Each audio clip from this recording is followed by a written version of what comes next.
കേരളത്തിലെ മുഴുവൻ ആളുകളെയും പ്രയാസപ്പെടുത്തിയതായിരുന്നു ഈ വണ്ടിപ്പെരിയാറിലെ സംഭവം. അതിനുശേഷം പ്രതിയെ വെറുതെ വിട്ടയച്ച സംഭവം. ഇപ്പോൾ നോക്കൂ, ആ കുടുംബത്തിന് സുരക്ഷ നൽകാൻ പോലും നമുക്ക് കഴിയുന്നില്ല. നഗരമധ്യത്തിൽ നടു റോഡിൽ വെച്ച് ആ കുടുംബം ആക്രമിക്കപ്പെടുകയാണ് പ്രതിയുടെ ബന്ധുക്കളാൽ. കേരളം ലജ്ജിച്ച് തല താഴ്ത്തേണ്ട സംഭവമാണ്. എന്താണ് ഇവിടെ നടക്കുന്നത്? ഇത് സത്യത്തിൽ ഒരു ഫാസിസ്റ്റ് തേർവാഴ്ചയുടെ ഏറ്റവും വലിയ മകുട ഉദാഹരണമാണ് ഇവിടെ നടക്കുന്നത്. അരാജകത്വമാണ്. ഈ നാട്ടിൽ ആർക്കാണ് നീതി കിട്ടുക? ഇവിടെ എന്താ സംഭവം? ഈ പറയപ്പെടുന്ന പ്രതിയെ ഇവർ രക്ഷപ്പെടുത്തി. അവൻ അറിയപ്പെടുന്ന ഡിവൈഎഫ്ഐയുടെ നേതാവാണ്. ആ കുടുംബം എന്ന് പറയുന്നത് ഇടതുപക്ഷ കുടുംബമാണ്. അതൊന്നും അവർക്ക് പ്രശ്നമല്ല. ഡിവൈഎഫ്ഐ നേതാവിനെ അവർ രക്ഷപ്പെടുത്തി. പ്രോസിക്യൂഷനും പോലീസും എല്ലാം ഒത്തുകളിച്ചു. എന്നിട്ടും ഈ കുടുംബം വിശ്വാസം അർപ്പിച്ചത് ഈ മുഖ്യമന്ത്രിയിലല്ലേ?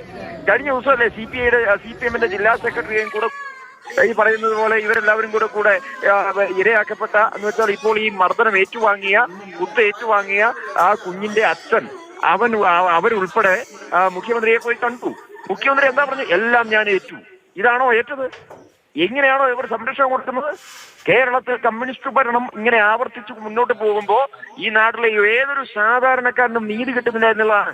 നിർഭയ സംഭവത്തിന് സമാനമായ അതിനേക്കാൾ എത്രയോ ഗൗരവമുള്ള ഒരു വിഷയമാണ് ഇവിടെ നടന്നിട്ടുള്ളത്. കേരളത്തിലെ പ്രതിപക്ഷം ഏത് തരത്തിലുമുള്ള സംരക്ഷണം ഈ കുടുംബത്തിന് കൊടുക്കും.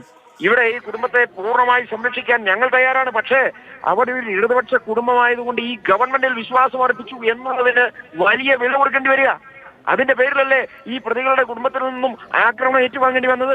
ഇവിടെ പച്ചയ്ക്ക് എന്താ പറയാ, ഭൂമി ഇങ്ങനെ പൊതുവേദിയിൽ വെച്ച് ഈ കുടുംബത്തെ ആക്രമിച്ച് ഇല്ലാതെയാക്കാൻ ഏതാനും ദിവസങ്ങൾക്ക് മുമ്പ് യൂത്ത് കോൺഗ്രസുകാർ അവിടെ മാർച്ച് നടത്തി. ആ മാർച്ചിനെ നേരിട്ടത് എങ്ങനെയാ? ഡിവൈഎഫ്ഐയുടെ നേതാക്കന്മാർ, അറിയപ്പെടുന്ന CPM-ന്റെ നേതാക്കന്മാർ. ഈ വിഷയത്തിൽ പ്രതിയെ രക്ഷപ്പെടുത്തിയതിനെതിരെ പോലീസ് സ്റ്റേഷൻ മാർച്ച് നടത്തിയ യൂത്ത് കോൺഗ്രസുകാരെ ആക്രമിച്ചില്ലാതെയാക്കി. അപ്പൊ CPM ഏത് പക്ഷത്താണ് എന്നുള്ളത് നേരത്തെ തന്നെ വ്യക്തമായതാണ്. അതിന്റെ ഏറ്റവും അവസാനത്തെ ഉദാഹരണമാണ് ഇപ്പൊ ഈ കണ്ടിട്ടുള്ളത്. ഇതൊന്നും അനുവദിച്ചു കൊടുക്കുന്ന പ്രശ്നമില്ല. ഇവിടെ ഈ ഫാസിസ്റ്റ് തേർവാഴ്ചക്കെതിരെ ശക്തമായ പ്രതിഷേധം കേരളത്തിലെ കോൺഗ്രസ് പാർട്ടിയും ഐക്യ ജനാധിപത്യ മുന്നണിയും കൊടുക്കും. ആ കുടുംബത്തെ ഏത് നിലയിലും സംരക്ഷിക്കാൻ വേണ്ടിയിട്ടുള്ള നിലപാടുകളുമായി ഞങ്ങൾ മുന്നോട്ട് പോകും.